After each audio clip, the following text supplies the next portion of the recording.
ప్రజాస్వామ్య రచయితల వేదిక నాకు చాలా ఆత్మీయమైన, హృదయానికి చాలా దగ్గరదైన సంస్థ. దాని నాయకురాలు కాత్యాయని విద్మహే గారు, ఆమె ఎంఏ అయిపోయి లెక్చరర్గా ప్రారంభించగానే నేను ఆమె విద్యార్థి. 79 అప్పటి నుంచి ప్రారంభించి ప్రజాస్వామ్య రచయితల వేదిక ఏర్పాటులో, ప్రజాస్వామ్య రచయితల వేదిక ఇతర కార్యనిర్వాహక వర్గ సభ్యులలో దాదాపు ప్రతి ఒక్కరూ నాకు చాలా దగ్గరి ఆత్మీయమైన స్నేహితులు. కనుక ప్రజాస్వామ్య రచయితల వేదిక తన మహాసభల్లో ఒక అంశం ఏర్పాటు చేసి మాట్లాడడానికి నువ్వు రావాలి అని పిలిస్తే కావాలని, నిజానికి నేను మాట్లాడగలిగిన విషయం అవునో కాదో తెలియదు నాకు. కానీ వాళ్ళు అడిగారు కనుక, మేడం అడిగింది కనుక, మల్లీశ్వరి అడిగింది కనుక నేను దీని గురించి ఆలోచించి కొన్ని అంశాలైనా మీతో పంచుకోవడానికి ఒక పద్ధతి ఏర్పాటు చేసుకొని రాక తప్పలేదు. వ్యక్తిగతంగా అయితే నేను చాలా ట్రోలింగ్ గురయ్యాను, చాలా నిరాశపడ్డాను, అసంతృప్తి చెందాను, బాధపడ్డాను. కానీ ఇటువంటి వ్యక్తిగత అనుభూతులు మాత్రమే కాదు, అసలు ఈ ట్రోలింగ్ అంటే ఏమిటి, ఈ ట్రోలింగ్ మనుషులకు ఏం చేస్తుంది, సమాజానికి ఏం చేస్తుంది, ఈ ట్రోలర్స్ ఎందుకు ఇట్లా ఉన్నారు, ఈ ట్రోలింగ్ వల్ల బాధితులకు సమాజానికి ఏం జరుగుతుంది, ఇవి లోతైన విషయాలు, మౌలికమైన విషయాలు, కీలకమైన విషయాలు, మనందరం ఆలోచించవలసిన విషయాలు. బహుశా మన ఆవేదనను అధిగమించి, మనం ఆవేదన చెందుతున్నాం, ఇవాళ చెందడం అయిపోలేదు, బహుశా ఇంకా చెందవలసి ఉంటుంది. కానీ ఇదంతా గుర్తిస్తూనే మన ఆవేదనను మించిన లోతైన అర్థం చేసుకోవలసిన తాత్విక, సామాజిక, సాంస్కృతిక, రాజకీయ అంశాలు ఇందులో ఉన్నాయి. అవి అర్థం చేసుకోవడం, అసలు మొత్తంగా సమాజాన్ని మార్చే ఒక కార్యక్రమంలో ఉన్న మనకు, సమాజాన్ని మార్చే కార్యక్రమంలో ఉన్న వాళ్ళను పక్కకు తప్పించడానికి ట్రోలింగ్ అనేది ఎట్లా ఉపయోగపడుతుంది. ట్రోలింగ్ మనం అర్థం చేసుకోవడం, ఎవరో తిడుతున్నారని మాత్రమే కాదు, ఎందుకు తిడుతున్నారు, ఎవరిని తిడుతున్నారు, ఎవరు తిడుతున్నారు, ఇవి చాలా కీలకమైనవి. ఎందుకు తిడుతున్నారంటే ఆ తిట్లకు గురవుతున్న వారు చేస్తున్న పని ఆపడం కోసం తిడుతున్నారు. అప్పుడు ఆ పని ఏమిటి, ఆ పని బహుశా సమాజానికి ఉపయోగకరమైన పని అంటే తిడుతున్న వాళ్ళు సమాజాన్ని ముందుకు పోకుండా అడ్డుకోవడానికి ప్రయత్నిస్తున్నారు. ఇది మనకు అర్థమైనప్పుడు మాత్రమే అసలు ట్రోలింగ్ గురించి వ్యక్తిగత స్థాయిని దాటి ఒక సామాజిక స్థాయిలో, చారిత్రక స్థాయిలో అర్థం చేసుకోగలం. జగన్నాథ్ గారు దీన్ని చారిత్రకంగా, ఉదయం వక్తలు ఏం మాట్లాడారో నాకు తెలియదు, వినలేదు, నేను అప్పటికి రాలేదు. జగన్నాథ్ గారు అయితే చారిత్రకంగా అర్థం చేసుకోవాలన్నారు. నిజానికి అంత చరిత్రలోకి పోయే సమయం లేదు, నాకు ఇవ్వబడిన సమయం అరగంట మాత్రమే. అరగంటలో ముగించాలి నేను. అరగంటలో చెప్పగలిగిన విషయాలు వీలైనంత క్లుప్తంగానే చెప్తాను. మొట్టమొదట ట్రోలింగ్ నిర్వచనం దగ్గరే ప్రారంభిద్దాం. ఏమిటి అసలు ట్రోలింగ్? ట్రోలింగ్ అంటే ఇవాళ ఇప్పుడే ప్రారంభం కాలేదు ట్రోలింగ్. కనీసం ఆన్లైన్ ట్రోలింగ్, డిజిటల్ ట్రోలింగ్ గత 20 సంవత్సరాలుగా సమాజంలో అంతర్జాతీయంగా ప్రచారంలో ఉన్నది. అంతర్జాతీయంగానే అనేక దేశాలలో ట్రోలింగ్ మీద చాలా చర్చ జరుగుతున్నది. ఇవాళ మనం చర్చిస్తున్నాం, కానీ బహుశా 15 సంవత్సరాల కింద ఆనంద్ పట్వర్ధన్ అనే ఒక అద్భుతమైన డాక్యుమెంటరీ నిర్మాత, రోజుకు ఆయనకప్పుడు ఇంకా మిగిలిన సోషల్ మీడియా అన్ని ఫోరమ్స్ రాలేదు, ఫేస్బుక్ మాత్రమే ఉండేది. ఫేస్బుక్ మీద రోజుకు కనీసం 1000 తిట్లు వచ్చేవి. తిట్లు, దుర్భాషలు, నిందలు, హత్య, బెదిరింపులు. రామ్ కే నామ్ అని ఒక సినిమా తీసినారు. రాముడి పేరు మీద ఎంత బీభత్సం జరిగింది, బాబరీ మసీద్ విధ్వంసం ఎట్లా జరిగింది అని సినిమా తీసినందుకు ఆయన మీద అంత విమర్శలు వచ్చాయి. ఇప్పటికీ ఆయన ఫేస్బుక్ పేజ్ మీరు చూస్తే ఆ ట్రోల్స్ కనబడతాయి. అక్కడి నుంచి ప్రారంభించి ఇవాళ ఇంకా అనేక ఫోరమ్స్ వచ్చాయి. ఫేస్బుక్ ఒకటే మాత్రమే కాదు, ట్రోలింగ్ విపరీతంగా జరుగుతుంది. కనుక ట్రోలింగ్ మీద అధ్యయనాలు కూడా చాలా జరిగాయి. ఎందుకు ట్రోలింగ్ చేస్తారు, ఎవరు ట్రోలింగ్ చేస్తారు అనే అధ్యయనాలు కూడా జరిగాయి. వాళ్ళ మనస్తత్వం ఏమిటి అని కూడా మనస్తత్వ శాస్త్రవేత్తలు పరిశోధించి రాశారు. ట్రోలింగ్ యొక్క రాజకీయ ఆర్థిక ప్రయోజనాలు ఏమిటి అని కూడా రాశారు. నేను ఆ వివరాలలోకి అంత వివరమైన ఉపన్యాసం చేయడానికి సమయం లేదు. కానీ ఈ అధ్యయనాలన్నిటి ఫలితంగా ట్రోలింగ్ అంటే ఒక నిర్వచనం వచ్చింది. ఆ నిర్వచనం దగ్గరనే మనం ప్రారంభిద్దాం. ఆ నిర్వచనం ట్రోల్ పుస్తకానికి నా అభిప్రాయం అడిగినప్పుడు నా అభిప్రాయంలో రాశాను. మీరు ఈ పుస్తకంలో చూస్తారు. అయినా ఒకసారి నా ఉపన్యాసానికి ప్రారంభంగా ఆ నిర్వచనం దగ్గర ప్రారంభిస్తాను. ఎందువల్లంటే ఈ నిర్వచనం మళ్ళీ ఒకసారి మనం చెప్పుకోవాల్సిన అవసరం ఏమొచ్చిందంటే, బహుశా భారతదేశంలో ట్రోలింగ్ మీద వచ్చిన మొదటి పుస్తకం Swathi Chaturvedi I'm a troll. అది దాదాపు వెంటనే తెలుగులోకి వచ్చింది. తెలుగు అనువాదం చేసిన వారు అంతర్జాల పోకిరి అని చేశారు. పోకిరి అనేది చాలా చిన్న మాట, చాలా తేలిక మాట. ట్రోల్ అనే సంపూర్ణమైన అర్థాన్ని, ట్రోలింగ్ ఎంత విశాల అర్థంలో ప్రపంచంలో వాడబడుతున్నదో అంత విశాల అర్థాన్ని ఇవ్వదు. పోకిరి అనేది ఏదో ఉల్ఫా, అల్లరి చిల్లరి పని. ఇది అల్లరి చిల్లరి పని కాదు. ఇది చాలా తీవ్రమైన, గంభీరమైన, రాజకీయమైన పని.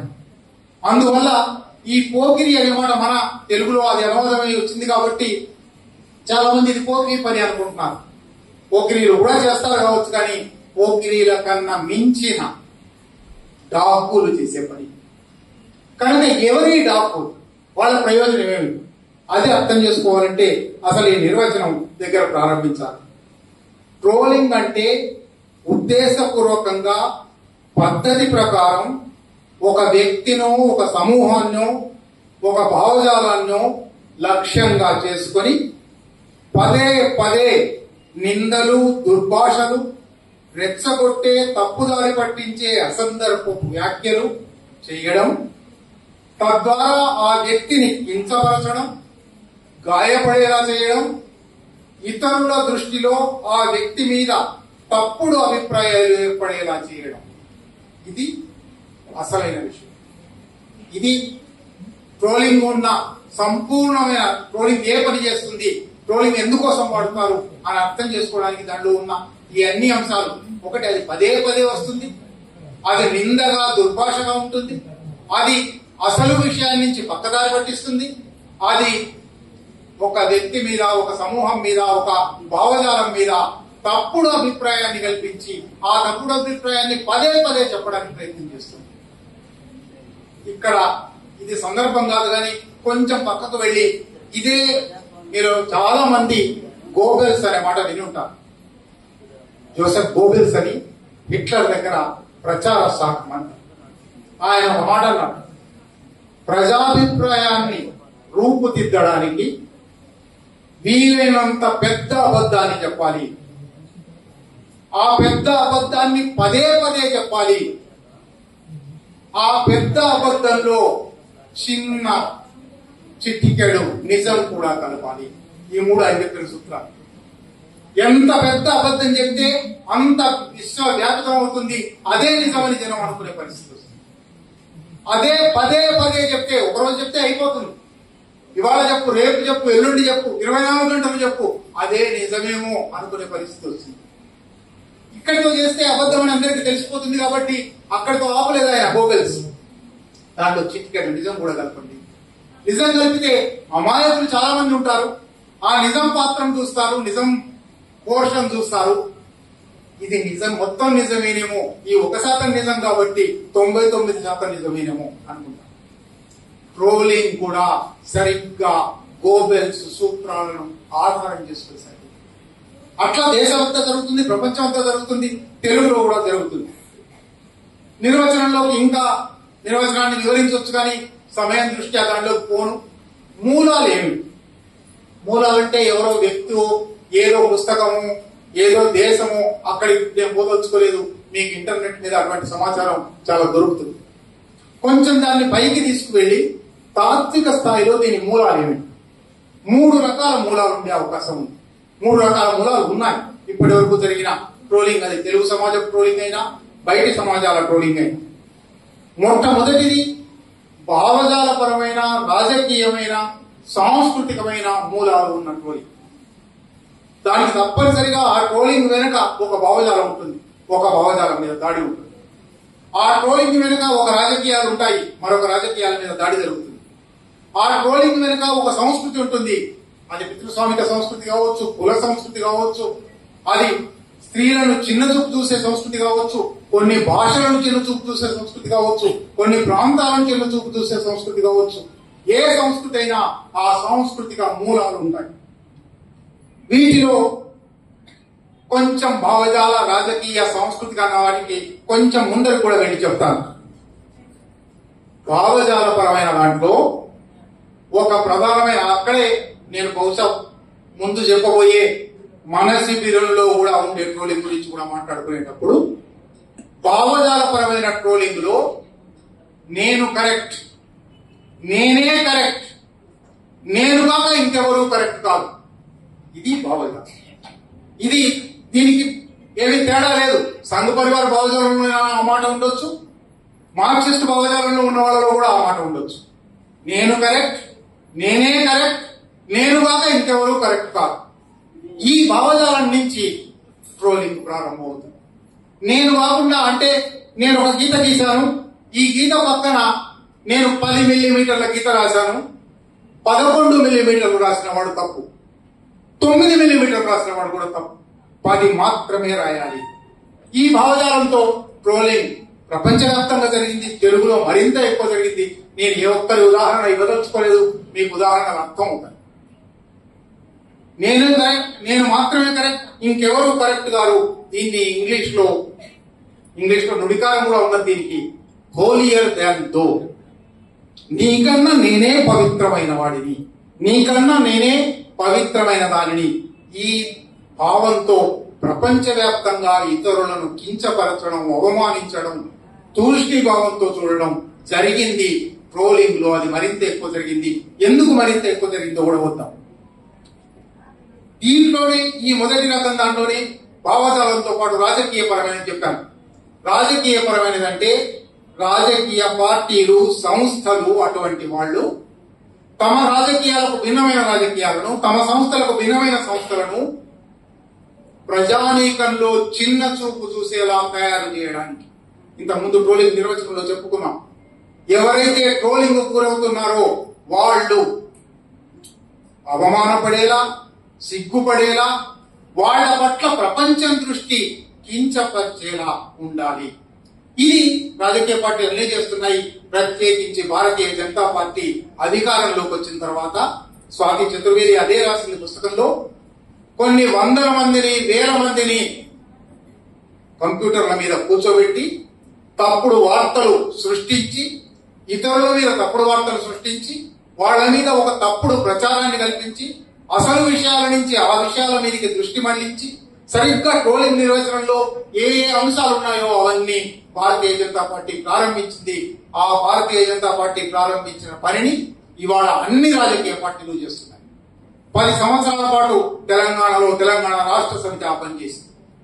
కాంగ్రెస్ కూడా దానికి చాతనైన స్థాయిలో, బహుశా మిగిలిన వాళ్ళ చేస్తున్నంత పెద్ద స్థాయిలో చేయకపోవచ్చు, కానీ కాంగ్రెస్ కూడా చేస్తూ ఉన్నది. ఇటువంటి రాజకీయ పార్టీలు, సంస్థలు చేసే రాజకీయ పరమైన ట్రోలింగ్ ఒకటి, సాంస్కృతిక పరమైన ట్రోలింగ్. బహుశా ఇది ప్రారంభంలో చెప్పాను, అన్నిటికన్నా చాలా విస్తృతమైనది, చాలా పెద్ద ఎత్తున జరుగుతున్నది. దీంట్లో ఆధిపత్యవాదం, పితృస్వామ్యం, కులాధికారం, కుల అహంకారం, ప్రాంతీయ అహంకారం, భాషా అహంకారం, ఇటువంటి అన్ని అంశాలు దాంట్లో జోడించబడి ఉన్నాయి. అటువంటి సాంస్కృతిక ట్రోలింగ్ జరుగుతుంది. రెండో రకమైనది నేను ఇంతకుముందు చెప్పాను, భారతీయ జనతా పార్టీ ఈ ట్రోలర్స్ ను తయారు చేసే ట్రోలింగ్ ఆర్మీ అంటారు, సైన్యం అంటారు. ఈ సైన్యం తయారు చేశారు. వాళ్ళు వాళ్ళ నిజానికి భావజాలం లేదు, ఉండకపోవచ్చు కూడా. పెయిడ్ ఉద్యోగులుగా రోజు పొద్దున 10 నుంచి సాయంత్రం 5 వరకు ఆఫీస్ లో కూర్చొని ట్రోలింగ్ చేయాలి. కొందరు వెళ్లి బిస్కెట్ తయారు చేస్తారు, కొందరు వెళ్లి మెషిన్లు తయారు చేస్తారు, కొందరు వెళ్లి అబద్ధాలు తయారు చేస్తారు. ఇటువంటి ఒక వ్యవహారం భారతీయ జనతా పార్టీ ప్రారంభించింది, సంఘ పరివార సంస్థలు ప్రారంభించాయి. ఇవాళ చాలా మంది చేస్తున్నారు. పేడ్ ఉద్యోగుల ట్రోలింగ్ రెండో రకమైనది.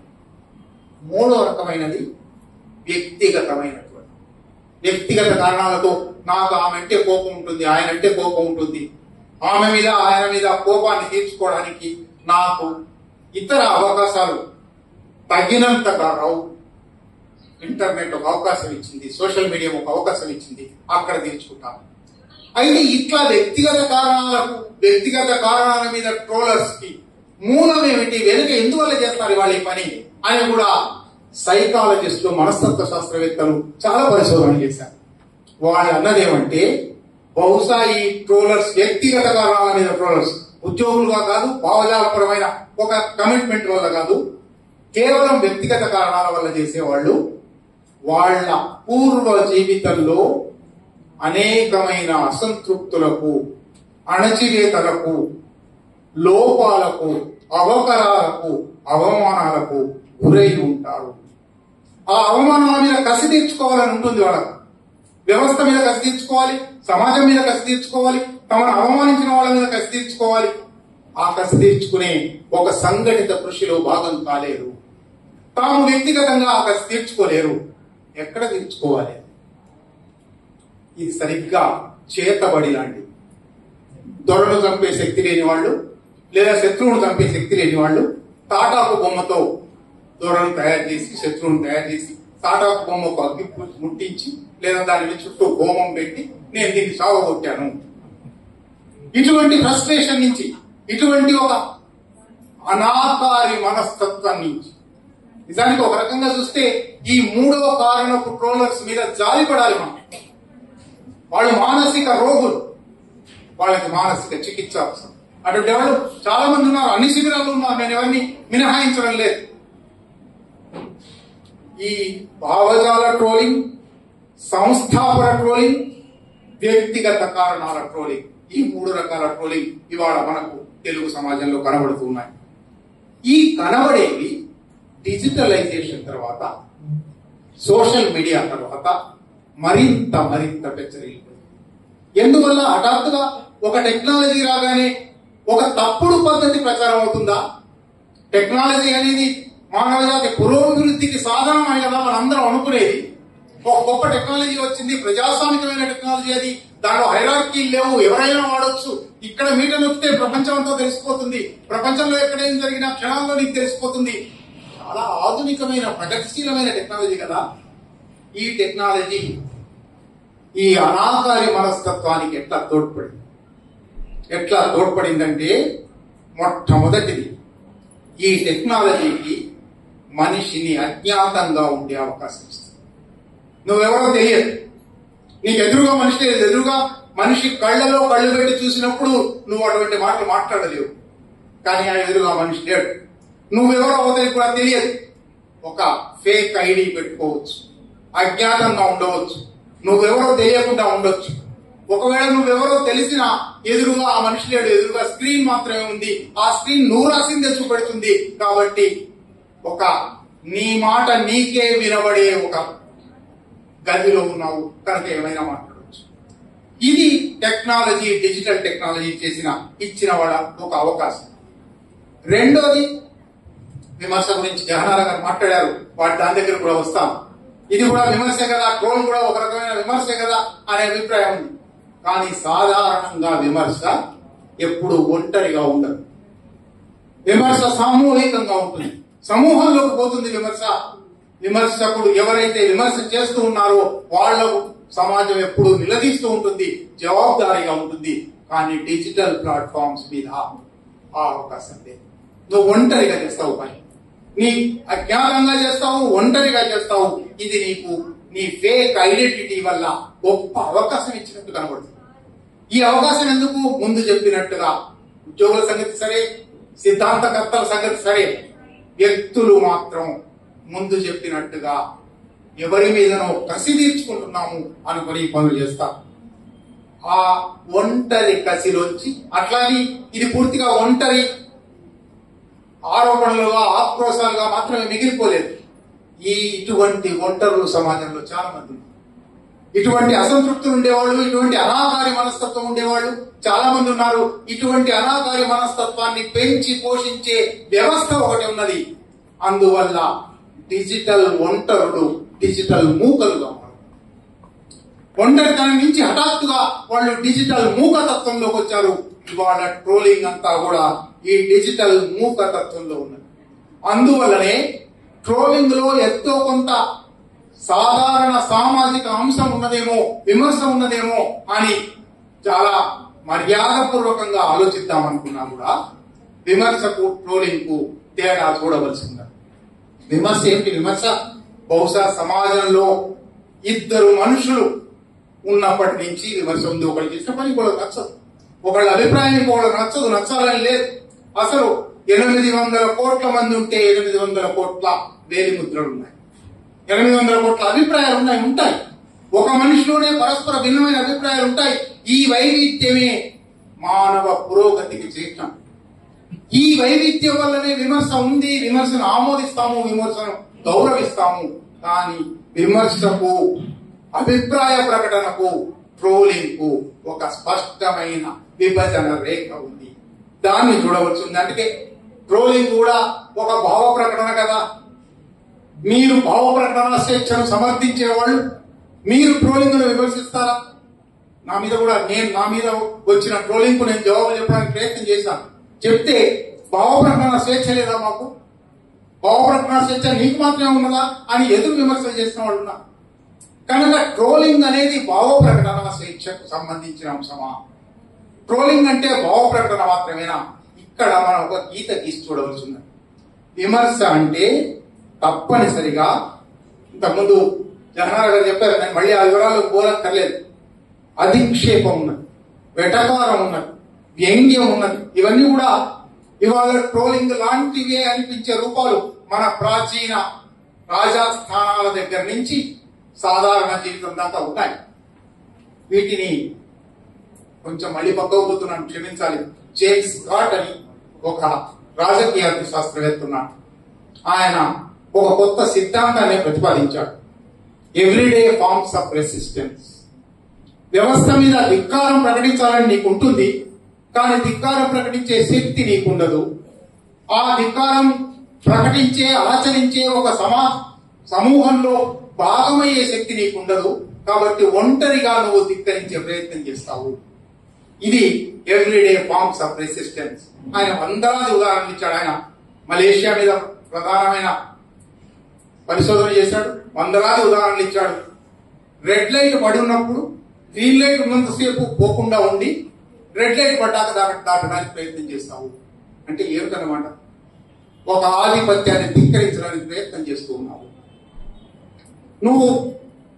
ఆయన వ్యవసాయ సమాజాల దగ్గర నుంచి ప్రారంభించాడు. మునుము పెట్టి కోత కోయడం ప్రారంభిస్తాను.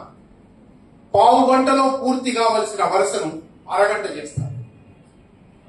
దొర మీద తిట్ల పాటలు పాడతారు. ఇటువంటి వందల ఉదాహరణలు ఇచ్చారు. ఈ అధిక్షేపం, ఈ వ్యంగ్యం, ఈ వెటకారం సమాజంలో ఉన్నాయి, ఉంటాయి. ఇవన్నీ విమర్శ రూపాలు, భావ ప్రకటన రూపాలు. ఇవన్నీ ట్రోలింగ్ సంబంధం లేదు. విమర్శ అంటే ఇటువంటి అనేక అధిక్షేప రూపాలు ఉంటాయి, కానీ అందులో భిన్నాభిప్రాయం ఉంటుంది, వ్యంగ్యం ఉంటుంది, అసమ్మతి ఉంటుంది, ఒక సంభాషణ ఉంటుంది, ఒక సంవాదం ఉంటుంది. మొత్తం మీద అది ప్రజాస్వామిక చర్చ. ఎంత ఎంత తీవ్రమైన తెనాలి రామలింగడు శ్రీకృష్ణదేవరాయల మీద చేసిన విమర్శ చూడండి. చాలా తీవ్రమైన విమర్శలు చేశాడు. పెద్దల మీద చేశాడు. ఎమితిని చెబితివి కవితం. కానీ అది ట్రోలింగ్ తో సమానమైనది కాదు. అక్కడ ఒక సంభాషణ, ఒక సంవాదం, ఒక చర్చ, ఒక ఇద్దరు ఎదురుబెదురుగా మాట్లాడుకునేది. అందులో హేతుబద్ధత ఉంది. అందులో ప్రత్యక్షంగా ఒకరితో ఒకరు ఒక విమర్శనీయమైన అభిప్రాయం చెప్పిన వారు, ఒక విమర్శించేవారు ఉన్నారు. ఒక వాదన ఉంది. అది కూడా ఇంకొక ముఖ్యమైన అంశం. అది ఒక్కసారి జరుగుతుంది, ఆగిపోతుంది. లేదా దాని మీద చర్చ జరిగితే రెండోసారి జరుగుతుంది, ఆగిపోతుంది. కానీ ట్రోలింగ్ పదే పదే, ట్రోలింగ్ ఒక చోట ఆగదు. మళ్ళీ నిరంతరం రోజువారీగా అదే మాట అంటూ ఉంటాం. ట్రోలింగ్ లో ప్రధానంగా దురుద్దేశం. హేతుబద్ధత కాదు. అంటే విమర్శ లక్ష్యమేమో అవతలి వాళ్ళని మార్చడం, సంస్కరించడం, మెరుగైన స్థితి తేవడం. ట్రోలింగ్ ఉద్దేశం, ట్రోలింగ్ దురుద్దేశం అవతలి వాళ్ళని మార్చడం కాదు, సంస్కరించడం కాదు, ఉన్న స్థితిని యథాస్థితిని మార్చడం కాదు. తప్పనిసరిగా ఈ మాట్లాడే వాళ్ళ ఆత్మ గౌరవాన్ని భంగపరచడం, ఈ మాట్లాడే వాళ్ళ గొంతును నొక్కడం, ఈ మాట మరొకసారి వినబడకుండా చేయడం, ఇది ట్రోలింగ్ కు ప్రధాన లక్ష్యం. అది మాత్రమే కాదు, వాళ్ళొక్కళ్ళ ఆత్మగౌరవాన్ని భంగపరిచి వాళ్ళు మాట్లాడకుండా చేయడం మాత్రమే కాదు, వాళ్ళ పట్ల ఇతరులలో విష బీజాలు నాటడం.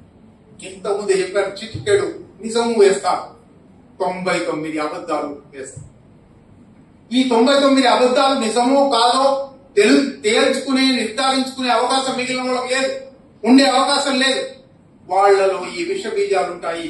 బహుశా ఆ ట్రోలర్ చనిపోవచ్చు, ట్రోలింగ్ కు గురైన వాళ్ళు చనిపోవచ్చు, కానీ ఈ ట్రోలింగ్ లో నాటబడిన విష బీజాలు భవిష్యత్తులో మహావృక్షాలు. అంటే సమాజానికి ఇది కేవలం వ్యక్తుల మధ్య సమస్య కాదు, ట్రోలర్ కి విక్టిమ్ కి మధ్య సమస్య కాదు.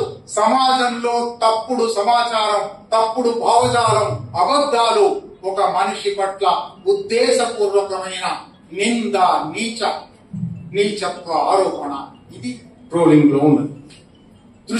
మరొక ఇంతకుముందు మనం చెప్పుకున్నాం, నిర్వచనంలో చెప్పుకున్నాం, ఒక పెద్ద చర్చ జరుగుతూ ఉంటుంది. పొద్దున్నే నాకు సీతారాం ఒకటి చూపెట్టి, ఇది ట్రోలింగ్ అనొచ్చునా అన్నట్టు. మన సభ ప్రారంభం మీద ఒక సభ ప్రారంభమైంది అని పోస్ట్ పెట్టా ఫేస్బుక్ కింద 15-20 అభినందనల కామెంట్లు వచ్చాయి. ఒక ఆయన వచ్చి ఒక ట్రోలింగ్ లాంటి కామెంట్ చేశాను. నేను ఆ కామెంట్లోకి అభినందనలు బోధొచ్చుకోలేదు. అంటే ప్రధానంగా చర్చ ఒకవైపు జరుగుతూ ఉండగా దృష్టి మళ్లించడం ట్రోలర్ ఉద్దేశం.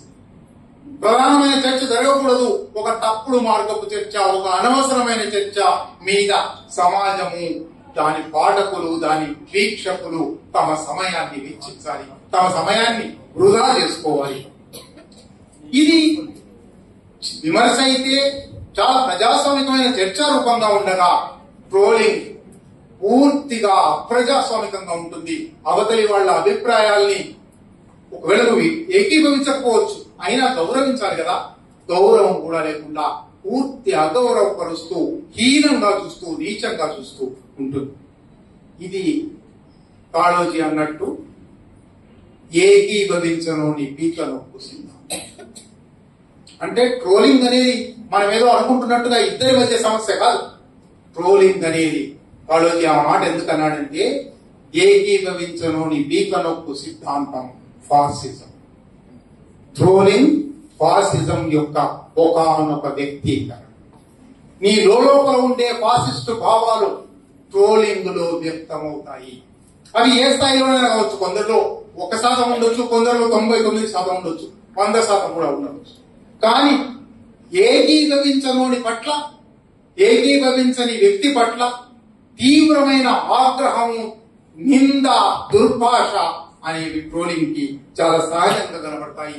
ఈ క్రమంలో అవి హేతురహితంగా ఉంటాయి, పరోక్షంగా ఉంటాయి. చాలా సార్లు మీరు ఫేస్బుక్ లో ట్రోలింగ్లు చూస్తే రాసిన వాళ్లకు, పడేవాడికి, ఇద్దరికి తప్ప మూడో మనిషికి అది ఏమిటో కూడా తెలియదు.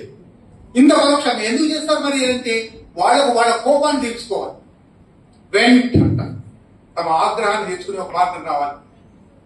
ఎవరికి తాగాలో వాళ్ళకి తెలుసు కాబట్టి వాళ్ళు బాధపడాలి.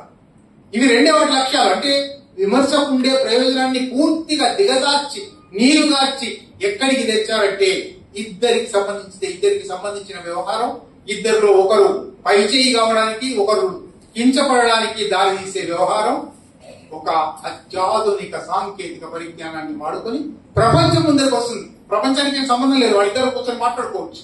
కానీ ఇక్కడ ప్రత్యక్షం ఉండదు, పరోక్షం మాత్రమే ఉంటుంది, అజ్ఞాతంగా ఉంటుంది.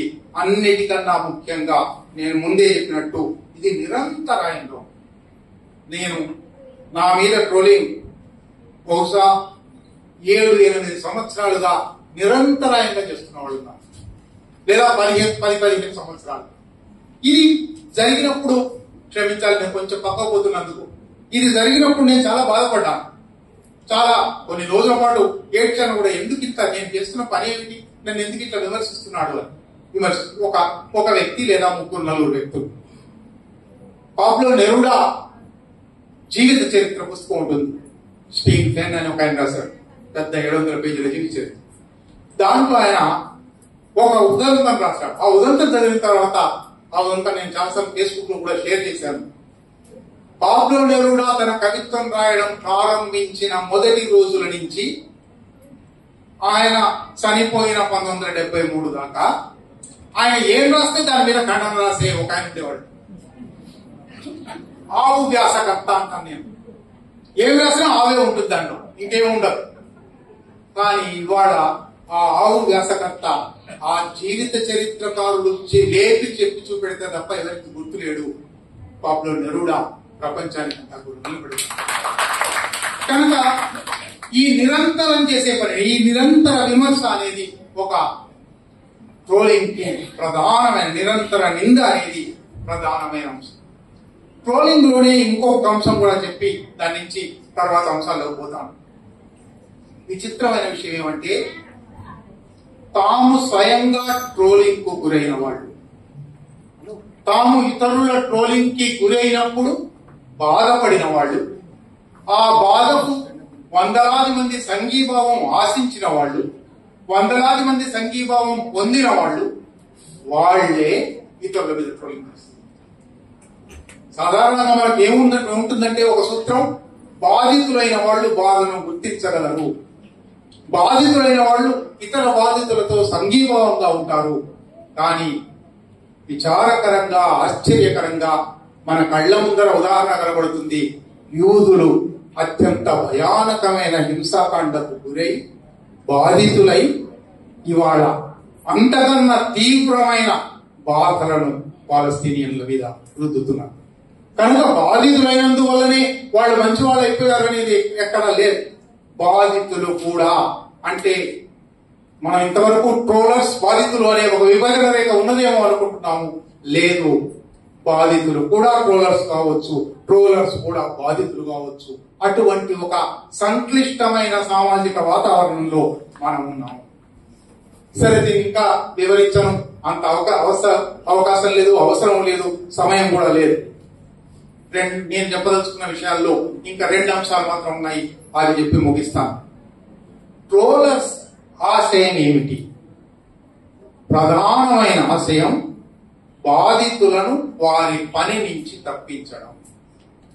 వారు రచయితలు కావచ్చు, కవులు కావచ్చు, ఉపన్యాసకులు కావచ్చు, గాయకులు కావచ్చు, చిత్రకారులు కావచ్చు, అనేక మంది, అనేక రకాల కళ లేదా మామూలు మనుషులే కావచ్చు, వాళ్లను హింసించి, మానసికంగా హింసించి, వాళ్ల ఉద్వేగాల మీద దెబ్బకొట్టి, వాళ్ళు తమ పని నుంచి 1 రోజు కోసమో, 2 రోజుల కోసమో, 4 రోజుల కోసమో, లేదా జీవితాంతమో విరమించుకునేలా చేయడం.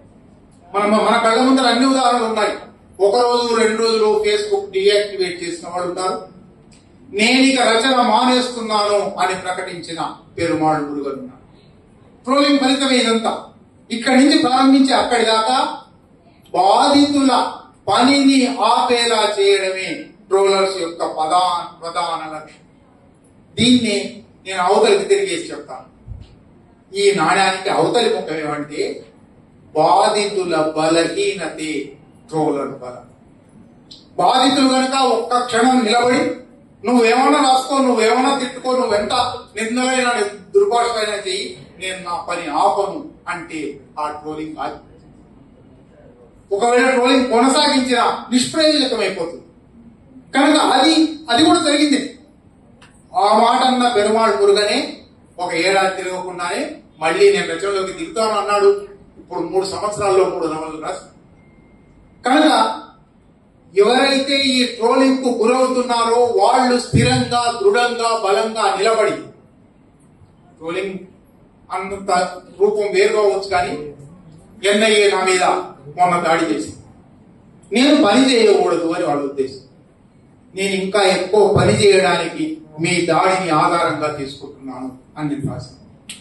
ఇవాళ ఈ సభకు వస్తూ ఉంటే నిజానికి నాతో పాటు హైదరాబాద్ లో దాడి జరిగిన మరొక వ్యక్తి రవిశర్మ, రచయిత, అనువాదకుడు, ఆయనను ఇవాళ ఎన్ఐఏ ఆఫీస్ పిలిచారు. ఆయన వాళ్ళు అక్కడికి పోయాడు కాబట్టి ఆయన సహచరి అనురాధ ఇక్కడికి రాలేకపోయింది. నేను వస్తుండగా సూర్యాపేట దాకా వచ్చాము, ఎన్ఐఏ ఆఫీస్ నుంచి నాకు ఫోన్, ఇవాళ ఆఫీస్కి వస్తారా అంటే ఈ సమయానికి నేను ఇక్కడ మీతో మాట్లాడుతున్న సమయానికి నేను రాజ్యపు హింసాపూరిత ట్రోలింగ్ కు గురి అవుతూ ఉండవలసింది. కానీ అయినా సరే నేను ఇవాళ రాను, నేను ఇవాళ సభలో ఉన్నాను, రేపు ఒక సభలో ఉన్నాను, ఎల్లుండి ఒక సభలో ఉన్నాను, ఆ తర్వాత వస్తాను అన్నాను. ఇది మనం కనుక మన పనిని ఆపము ఎవరేం చేసినా సరే అని అనుకున్నప్పుడు ట్రోలర్స్ ఆగిపోతారు. బాధితులను గాయపరిచి వారి మాట, రాత, ఆచరణ, వ్యక్తిత్వం రద్దు చేయడానికే ట్రోలర్స్ పనిచేస్తున్నారు. నువ్వేం చేసినా నేను రద్దుగాను. మీ అందరికీ తెలుసు, బ్రిటిష్ అమెరికన్ నల్లజాతి కవయిత్రి స్టిల్ ఐ రైజ్ అని ఒక అద్భుతమైన కవిత రాసింది. నువ్వు ఏమి చేసినా సరే నేను లేచి నిలబడుతూనే ఉంటాను. మాయా ఏంజలో. ట్రోలర్స్ కి జవాబు ఎక్కడున్నదంటే స్టిల్ ఐ రైజ్ అని అనడంలో. నువ్వేమైనా చెయ్యి, వాళ్ళకు కొన్నాళ్ళకు వాళ్ళకి తీసుకొస్తుంది, వాళ్ళు ఆగిపోతాం. చివరి అంశం, నేను ఇవాళ ఇక్కడ చాలా మంది ముఖ్యంగా ప్రజాస్వామ్య రచయితల వేదికలో ట్రోలర్స్ గురైన వాళ్ళందరితో నేను నా సంఘీభావం ప్రకటించాను. వాళ్ళ దుఃఖంలో నేను పాల్గొంచుకున్నాను. అందువల్ల మళ్ళీ ఒకసారి వాళ్ళకి ముగింపుగా కొన్ని మాటలు చెప్పి ముగిస్తాను. ట్రోలింగ్ తో ఎట్లా వ్యవహరించాలి ఇది మనకి ఇంకా తెలియదు. ఎందువల్లంటే మనకు విమర్శ మనకు తెలుసు, అధిక్షేపం తెలుసు, కానీ దొంగ దాడి తెలియదు, ఈ నీచపు దాడి తెలియదు. ఈ నీచపు దాడితో ఎట్లా వ్యవహరించాలో తెలియదు. దానికి ఇప్పటికే ప్రపంచవ్యాప్తంగా ట్రోలింగ్ మీద జరిగిన చర్చలో 4-5 అంశాలు వచ్చి ఉన్నాయి. అవే మీ ముందర పెడతాం. ఒకటి, పట్టించుకోకపోవడం, ఇగ్నోర్ ఇట్, బీ సైలెంట్. వాళ్ళు ఏమైనా చేసుకునివ్వండి, నేను నా పని చేసుకుంటూ ఉంటాను, నీ ట్రోలింగ్ నన్ను నా పని నుంచి ఆపదు అని పనిలో కొనసాగడమే. కాలమే నిర్ణయిస్తుంది. 15 సంవత్సరాలుగా నా మీద ట్రోలింగ్ చేస్తున్న వ్యక్తి ఇవాళ ఎక్కడున్నాడో నేను ఎక్కడున్నానో లోకానికి తెలుసు. కనుక ఈ పని ద్వారా నేను నిలబడి ఉంటాను, ఐ స్టిల్ రైజ్ అని అనడం ద్వారా ఒక జవాబు చెప్పొచ్చు. రెండో జవాబు మనలో కొందరు చేశారు, నేను కూడా కొంతకాలం చేశాను. చర్చకు దిగడం ట్రోలర్స్. వాడు ఒకటి రాస్తాడు, మనం ఇంకోటి రాస్తాం, వాడు ఇంకొకటి రాస్తాడు, మనం ఇంకొకటి రాస్తాం. ఈ చర్చ ఎక్కడికి పోతుందంటే మన పని నుంచి మనం తప్పిస్తుంది మనకు తెలియకుండానే. మనమేమో సమాజాన్ని ఎడ్యుకేట్ చేయడం కోసం, లేదా పాపం ఆయన తెలియక తప్పుడు ఆరోపణలు చేస్తున్నాడు, ఆయన ఎడ్యుకేట్ చేద్దాం అని రాస్తూ ఉంటాము. కానీ వాళ్లకు ఇది వాళ్ళ లక్ష్యాన్ని చేర్చుకునే మార్గం. మన పని ఆపడమే వాళ్ళ ఉద్దేశం. మన పని ఆపేసి మనం వాళ్ళతో వివాదంలోకి దిగుతాం.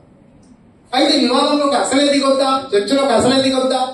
నాకు భిన్న అభిప్రాయాలు, ద్వంద్వ అభిప్రాయాలు ఉన్నాయి. చర్చలోకి అసలే దిగొద్దు అని అనుకుంటాను, దానికి వాదనలు ఉన్నాయి. కానీ చర్చలో నువ్వు నేను మాత్రమే కాదు కదా, చూసే వాళ్ళు చాలా మంది ఉన్నారు కదా, వాళ్ళకి ఎడ్యుకేషన్ కావాలి కదా, వాళ్ళ వాస్తవాలు తెలియాలి కదా. వాడు వేసిన ఒక నీలాప నింద, వాడు బట్ట కాల్చి మీద వేస్తాడు, నేను ఆ బట్ట తీసుకోకుండా ఉంటే చూసేవాళ్ళు ఏమంటారు. కనుక వాళ్ళ కోసమైనా, చూసే వాళ్ళ కోసమైనా జవాబు రాయాలి కదా అని అనిపిస్తుంది. కానీ ఇంకా నేను తేల్చుకోలేదు. జవాబు రాయడం మంచిదా, చర్చకు దిగడం మంచిదా, సంవాదం చేయడం మంచిదా? ఇది విమర్శ అయితే సంవాదం తప్పనిసరి అవసరం. ఇది విమర్శ కాదు, కానీ చూసేవాడు ఉన్నారు.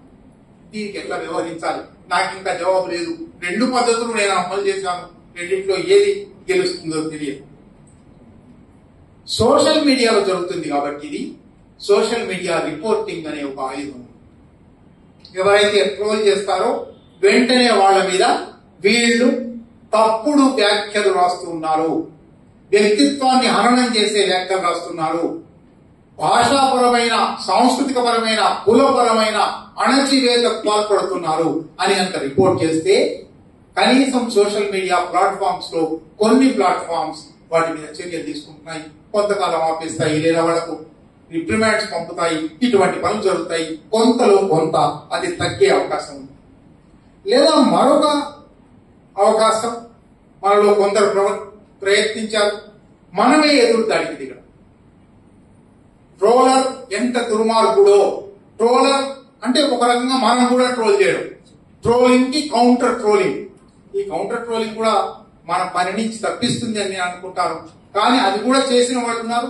చేసినందువల్ల ట్రోలింగ్ ఆపిన సందర్భాలు కూడా, ఆగిపోయిన సందర్భాలు కూడా ఉన్నాయి.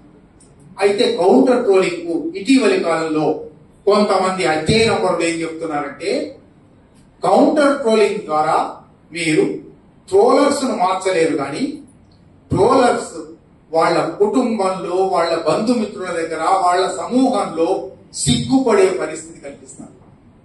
తద్వారా ఇది మారుతుంది కనుక ఆ పని చేయండి. నిజంగా మొన్న మహో మీడియాలో ఇటువంటి ట్రోలింగ్ మీద ఒక వీడియో చేసి వనజ కూడా చెప్పింది, వీళ్ళు మనస్తత్వ పరంగా అనాకారి మనస్తత్వం గలవాళ్ళు అని గనక మనం ఒక కౌంటర్ ట్రోలింగ్, కౌంటర్ ప్రచారం చేస్తే రేపు వాళ్ళ బిడ్డలు కూడా చదువుతారు కదా, మా నాన్న మా అమ్మ ఇంత నీచమైన వాళ్ళ, ఇవాళ జర్మన్ జాతి మొత్తం అనుకుంటుంది మా జాతి నాయకుడు ఇంత నీచమైన వాడా, పశ్చాత్తాపంలో పడింది. అటువంటి పశ్చాత్తాపాన్ని కలగజేయడం ద్వారా బహుశా ట్రోలింగ్ ను అడ్డుకోవడానికి మనం ఒక ప్రయత్నం చేయొచ్చు. మనందరం చేయగల ఇంకొక పని చెప్తాం. మనందరం ట్రోలింగ్ చూస్తూ ఉంటాం మన సోషల్ మీడియా ప్లాట్ఫామ్స్. మనకు తెలుసో తెలియకో ఆ ట్రోలర్ మన బంధువు అయినందువల్ల, మన స్నేహితుడైనందువల్ల, స్నేహితురాలైనందువల్ల చప్పట్లు కొడతాం. దయచేసి చప్పట్లు కొట్టేటప్పుడు వస్తువేమిటో చూసి చప్పట్లు కొట్టండి. వస్తువుతో మీకు ఏకీభావం ఉంటే చప్పట్లు కొట్టండి. మనవాడు కనుక చప్పట్లు కొట్టడం ప్రారంభిస్తే మనవాడు రాసే అత్యంత అనాకారి రాతలకు మీ ఆమోదం ఉంది అని సమాజం. వాళ్ళను ఒంటరిని చేయాలంటే, వాళ్ళను సమాజం నుంచి వెలివేయాలంటే తప్పనిసరిగా వాళ్ళ వచ్చే చప్పట్లు తగ్గిపోతూ ఉండాలి. ఇది చప్పట్లు కొట్టించుకునే వ్యవహారం కాదు అని వాళ్ళు తెలుసుకునేలా చేయగలగాలి. ఇవన్నీ వ్యక్తిగత స్థాయిలో, సామూహిక స్థాయిలో చేసే ప్రయత్నం. కానీ అంతకు మించి చేయవలసిన ప్రయత్నం సమాజంలోనే ఒక ప్రజాస్వామిక చర్చా సంప్రదాయం, సమాజంలోనే అసహనంతో చర్చకు వీలు లేకుండా నిందలు, దుర్భాషలు వేసి అప్రజాస్వామికంగా వ్యవహరించే పద్ధతిని ఆపివేసి, అంటే సమాజమే ఒక ప్రజాస్వామిక సంస్కృతిలోకి పరిడవిల్లే ఒక నవ సమాజం వస్తుందో లేదో మనందరం కలగనుకున్నాం, కానీ ఆ దారిలోనైనా మనం పని చేశాము అని చరిత్ర నమోదు చేయాలి. కనీసం మనం సాధించలేకపోవచ్చు. అది అప్రజాస్వామిక వ్యవస్థలో మనం ఉన్నాం. అప్రజాస్వామిక వ్యవస్థ ఇంకా పెరుగుతున్నది. అప్రజాస్వామిక వ్యవస్థకు బలాలు చేకూరుతున్నాయి. కులంగాడి శవం అని కుటుంబరావు గారు 70 ఏళ్ల కింద 80 ఏళ్ల కింద రాశారు. కులంగాడి బలం ఇంకా పెరిగింది, శవం కాలేదు. బహుశా మన కన్నా కళ నిజమవుతుందో లేదో, కంటున్న కళ నిజమవుతుందో లేదో తెలియదు, కానీ సమాజం ప్రజాస్వామ్యంలోకి వికసించాలి అని మనం కోరుకుంటున్నాం. ప్రజాస్వామ్యంలోకి వికసించే దారిలో ఉన్న నిజానికి ట్రోలర్లు బదనిక లాంటి వాళ్ళు, ఒక వృక్షం మీద ఆధారపడి ఉంటుంది. ఒక క్రిమి లాంటి వాళ్ళు కుళ్ళులో పెరుగుతుంది. ఈ క్రిమిని తీసిపారేస్తామా లేదా? ఒక కలుపు మొక్క లాంటి వాడు కలుపు మొక్కను తీసిపారేస్తామా లేదా? బదనిక వల్ల వృక్షానికి ఆటంకం కలుగుతుంది అని బదనికను తీసిపారేస్తామా లేదా? ట్రోలర్స్ అట్లా తీసి పారేసి సమాజాన్ని ప్రజాస్వామ్యంలోకి వికసింపజేసి ఒక సంస్కృతిని మనం అలవరుచుకున్నప్పుడు, సమాజానికి అలవాటు చేసినప్పుడు మాత్రమే ట్రోలింగ్ అంతరిస్తుంది. ఈలోగా ట్రోలింగ్ బాధితుల సమూహం ఒకటి ఏర్పడి, వాళ్ళ మధ్య సంఘీభావం ఏర్పడి ఇటువంటి ఒక సదస్సు జరిగితే ట్రోలర్స్ దాడికి గురైన బాధితులందరూ కలిసి కూర్చొని ఏదో విక్టిమ్ కోసం కాదు, అయ్యో కోసం కాదు, ఈ దాడిని ఎట్లా ఎదుర్కోగలం అని చర్చలు జరిగితే అంతకన్నా కావాల్సింది లేదు.